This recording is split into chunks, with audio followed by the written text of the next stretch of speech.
ఐశ్వర్య రాయ్ గారు ఇప్పుడు కొత్తగా యాక్ట్ చేస్తున్న మూవీ టాక్సిక్. అయితే ఐశ్వర్య రాయ్ గారు ఈ టాక్సిక్ మూవీకి ముందు లాస్ట్ యాక్ట్ చేసిన మూవీ PS2. అయితే PS2 మూవీ రిలీజ్ అయ్యి 2 ఇయర్స్ అయిపోయింది. అయితే PS2 మూవీ రిలీజ్ అయ్యి మంచి హిట్ అయింది. అయితే PS2 మూవీతో ఐశ్వర్య రాయ్ గారికి ఒక మంచి హిట్ వచ్చింది. అయితే ఐశ్వర్య రాయ్ గారు PS2 మూవీ రిలీజ్ తర్వాత 2 ఇయర్స్ టైం గ్యాప్ తీసుకొని ఇప్పుడు మళ్ళీ ఈ టాక్సిక్ మూవీలో యాక్ట్ చేస్తున్నారు ఐశ్వర్య రాయ్ గారు.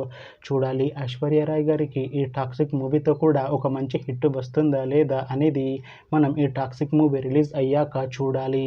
అయితే టాక్సిక్ మూవీ టీం ఈ మధ్య ఒక చిన్న టీజర్ని విడుదల చేసింది. అయితే దానికి మంచి రెస్పాన్స్ వచ్చింది. అయితే టాక్సిక్ మూవీ టీం ప్రస్తుతం షూటింగ్లో బిజీగా ఉన్నారు. అయితే toxic movie shooting already 70% complete అయిపోయింది అంటున్నారు మూవీ టీం. అయితే టాక్సిక్ మూవీ టీం మాత్రం చాలా కాన్ఫిడెంట్గా ఉన్నారు. ఈ మూవీ మంచి హిట్ అవుతుంది అంటున్నారు.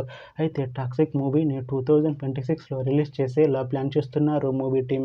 చూడాలి టాక్సిక్ మూవీ రిలీజ్ అయ్యాక మంచి హిట్ అవుతుందా లేదా అనేది మనం ఈ టాక్సిక్ మూవీ రిలీజ్ అయ్యాక చూడాలి. Thanks for watching this video friends. మీకు ఈ వీడియో నచ్చితే ఈ వీడియోని లైక్ చేయండి. ఇంకా ఇలాంటి మూవీ అప్డేట్స్ కోసం ఈ ఛానల్ని సబ్స్క్రైబ్ చేసుకోండి.